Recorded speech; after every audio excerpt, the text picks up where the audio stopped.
হাফেজ সাইফুর রহমান ফকি তার নানার বাড়ি শাহবাজপুর, ওই যে খন্দকার পাড়া আমার আব্বার ছাত্র ছিলেন তার বাবা মাওলানা বদিউল আলম সাহেব। ওই বদিউল আলম সাহেবের ছেলে 3 বার বিশ্বের মধ্যে কোরআন প্রতিযোগিতার মধ্যে প্রথম হয়েছেন। ওই ছেলেকে আজকে দেখা যায় বাবা জানাজার নামাজ পড়ে কবরে শুয়ে আসছে।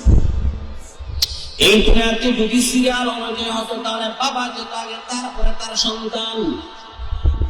কিন্তু নবীর উম্মত আগে বাবা দুনিয়াতে আসছে, সিরিয়াল অনুযায়ী হলে বাবা চলে যেত। কিন্তু বাবা দুনিয়াতে আসেন, এখনো জীবিত হয়নি, এখনো অনেক সুস্থ। কিন্তু ছেলের লাশ কাঁধে করে আজকে কবরের মধ্যে শুয়ে দিয়ে আসছে। আজকে মুসলমান তুমি চিন্তা করো, যেই দুনিয়ার মধ্যে তুমি এসেছো, আগে তোমার আগে কত আল্লাহর বান্দা এসেছে, তারা চাইতেছে তোমার পরে তুমি যে তাদের আগে, ঠিক না? এই দুনিয়াতে কে কখন চলে যাবে কেউ তো কোনো খবর জানে না। এই দুনিয়াতে আমি আঙ্গুলটা সোজা করলাম, আঙ্গুলটা বাঁকা করার সাথে সাথে আসতে পারে কি পারে না বলেন? এই জন্য আল্লাহর কাছে কান্না করে, হে মালিক, দুনিয়াতে আমাকে পাঠিয়েছো আল্লাহ তোমার গোলামি করার জন্য, আল্লাহ তোমার ইবাদত করার জন্য, আমলকে সুন্দর করার জন্য। আল্লাহ আমার পক্ষে সম্ভব হয় না, কারণ শয়তান আমার পেছনে দাঁড়িয়ে আছে, শয়তান আমার বামে দাঁড়িয়ে আছে, শয়তান আমার পেছনে ঘুরতেছে। আল্লাহ আমার বড় অসহায় লাগে। আল্লাহর কাছে যদি এইভাবে যদি আপনি কান্না করতে পারেন, আল্লাহ আমার জীবনে যা গুনাহ করেছি আল্লাহ সমস্ত গুনাহ খাতাকে তুমি মাফ করে দাও। আল্লাহ যদি আজকে আমার সামনে আজরাইল আসে আর গুনাহ নিয়ে যদি কবরে যাই, ওই কবরে 1 সেকেন্ডের আযাব সহ্য করতে পারবো না।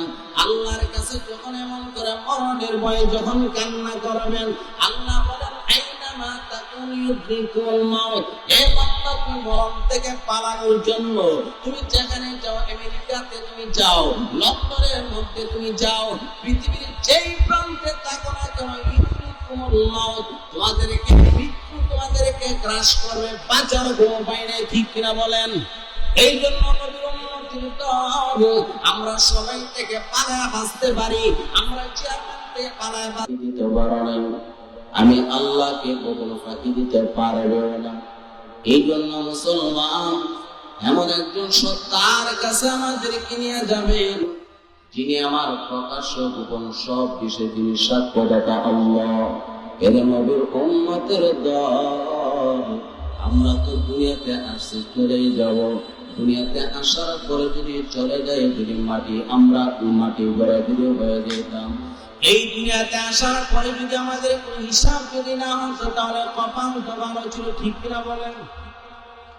এই জন্য নবীর উম্মতের দল আল্লাহর নবী বলেন, মান মাতা ফাকাদ কামাত কিয়ামাতুহু, এই দুনিয়া থেকে যারা মৃত্যুবরণ করলো তার প্রাথমিক কিয়ামত শুরু হয়ে গেল। এরে নবীর উম্মত, আমরা তো মনে করে দুনিয়াতে আসতে, মরে গেলে আমাদের কি হবে? আল্লাহর নবী বলেন, প্রথমে তোমাদের কিয়ামতের সুপ্রভাত হয়ে যাবে।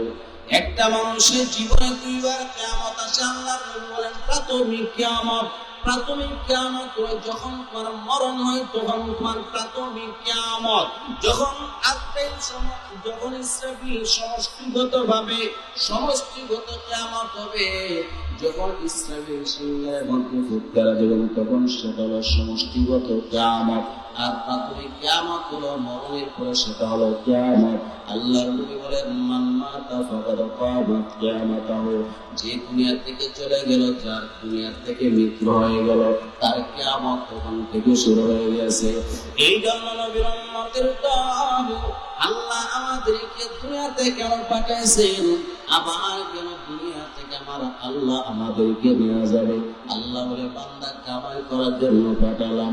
কিসের কামাই বান্দা, এই দুনিয়াতে টাকা পয়সা বেশি তুমি উপার্জন করতে পারো, এই দুনিয়াতে বেশি বেশি করে ক্ষমতা দেখাতে পারো, বলে এই দুনিয়াতে বেশি বেশি করে তুমি সব কিছু করতে পারো, কিন্তু নেক আমল যদি না করে তোমার জন্মটাই ব্যর্থ হয়ে গেল। আল্লাহ বলে বান্দা তোমাকে বাহাদুরি করার জন্য পাঠাই নাই, আমি আল্লাহ তোমাকে সৃষ্টি করেছি। আফাহাসিবতুম আন্নামা খালাকনাকুম আবাসা, এ দুনিয়ার মানুষ তোমরা কি মনে করেছো আমি আল্লাহ অযথা বেহুদা তোমাদেরকে দুনিয়াতে পাঠালাম? আল্লাহ বলে না না বান্দা, আমি আল্লাহ অযথা বেহুদা তোমাদেরকে দুনিয়াতে পাঠাই নাই, আমি আল্লাহ পাঠিয়েছি আমি আল্লাহর গোলামি করার জন্য। বান্দা তোমাকে 70 বছর 50 বছর হায়াত দান করলাম, এই 50 বছর তোমার জন্য সবচেয়ে বড় একটা নিয়ামত। এই নিয়ামতের যদি শুকর আদায় করতে চাও, এই নিয়ামতের যদি কদর করতে চাও, প্রত্যেকটা সেকেন্ড প্রত্যেকটা মুহূর্ত আল্লাহর গোলামি করো। সুবহানাল্লাহ।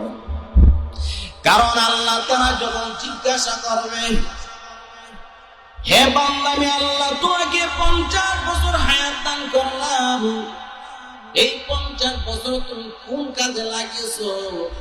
আমি আল্লাহ যে তোমাকে অগণিত নিয়ামত দান করলাম, এই নিয়ামতের শুকরিয়া বান্দা কি আদায় করেছো?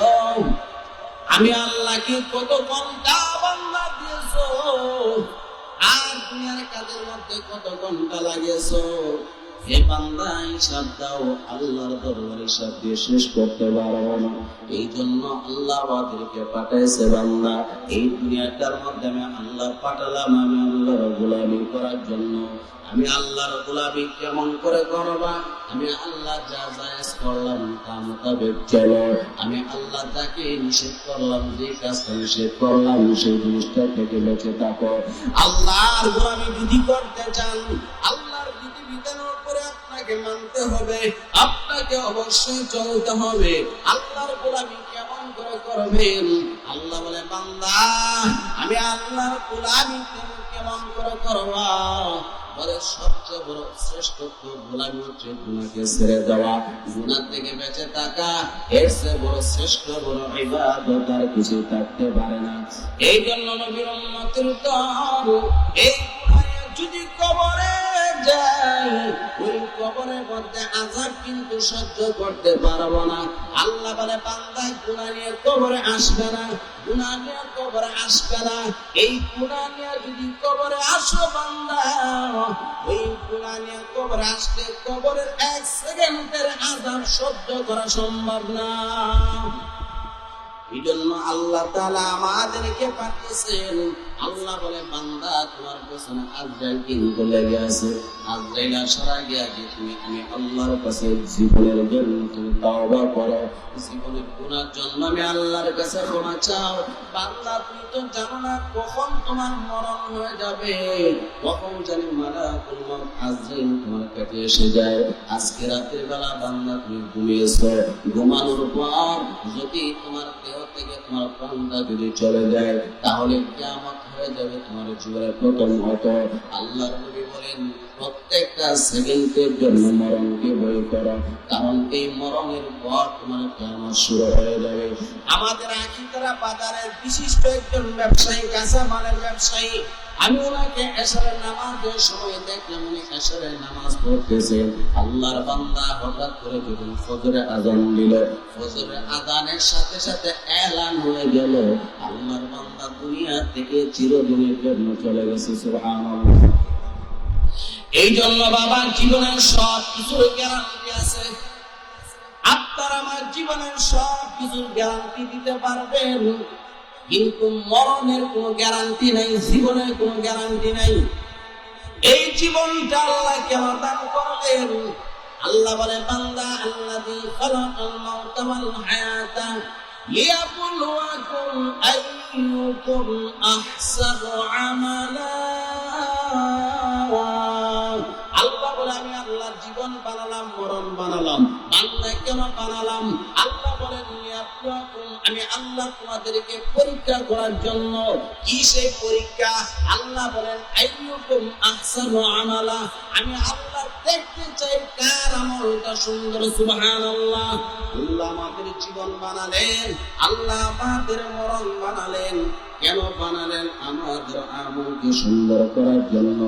এই জন্য নবীর উম্মতের দল আমরা জানি না কোন দিন জানি কবরের প্যাসেঞ্জার হয়ে যায়, কোন দিন জানি মসজিদের খাটিয়ার বদলে আপনাকে আমাকে সওয়ার হতে হয়। পরে দুনিয়াতে আল্লাহ পাঠাইছেন, যে দুনিয়াতে আসেন আগে বাবা, তারপরে তার সন্তান, তারপরে তার নাতি। কিন্তু দেখা যায় এই দুনিয়াতে অসংখ্য বাবা তার সন্তানের জানাজা করতেছে, ঠিক না বলেন? গতকাল কি বিশ্বের চ্যাম্পিয়ন একজন হাফেজ, 3 বার তিনি বিশ্ব চ্যাম্পিয়ন হয়েছেন। হাফেজ সাইফুর রহমান ফকি, তার নানা বাড়ি শাহবাজপুর, ওই যে খন্দকার পাড়া। আমার আব্বার ছাত্র ছিলেন তার বাবা মাওলানা বদিউল আলম সাহেব। ওই বদিউল আলম সাহেবের ছেলে 3 বার বিশ্বের মধ্যে কোরআন প্রতিযোগিতার মধ্যে প্রথম হয়েছেন। ওই ছেলেকে আজকে দেখা যায় বাবা জানাজা নামাজ পড়ে কবরে শুয়ে আসছে। এই দুনিয়াতে যদি সিরিয়াল অনুযায়ী হতো তাহলে বাবা যেত আগে, তারপরে তার সন্তান। কিন্তু নবীর উম্মত আগে বাবা দুনিয়াতে আসছে, সিরিয়াল অনুযায়ী বাবা চলে যেত। কিন্তু বাবা দুনিয়াতে আছেন, এখনো জীবিত, উনি এখনো অনেক সুস্থ। কিন্তু ছেলের লাশ কাঁধে করে আজকে কবরের মধ্যে শুয়ে দিয়ে আসছে। আজকে মুসলমান, তুমি চিন্তা করো, যেই দুনিয়ার মধ্যে তুমি এসেছো, আগে তোমার আগে কত আল্লাহর বান্দা এসেছে, তারা চাইতেছে তোমার পরে তুমি যাইতে তাদের আগে, ঠিক না? এই দুনিয়াতে কে কখন চলে যাবে কেউ তো কোনো খবর জানে না। এই দুনিয়াতে আমি আঙ্গুলটা সোজা করলাম, আঙ্গুলটা পাকা করার সাথে সাথে হাতে আসতে পারে কি পারে না বলেন? এই জন্য আল্লাহর কাছে কান্না করে, হে মালিক, দুনিয়াতে আমাকে পাঠিয়েছো আল্লাহ তোমার গোলামি করার জন্য, আল্লাহ তোমার ইবাদত করার জন্য, আমলকে সুন্দর করার জন্য। আল্লাহ আমার পক্ষে সম্ভব হয় না, কারণ শয়তান আমার পেছনে দাঁড়িয়ে আছে, শয়তান আমার বামে দাঁড়িয়ে আছে, শয়তান আমার পেছনে ঘুরতেছে। আল্লাহ আমার বড় অসহায় লাগে।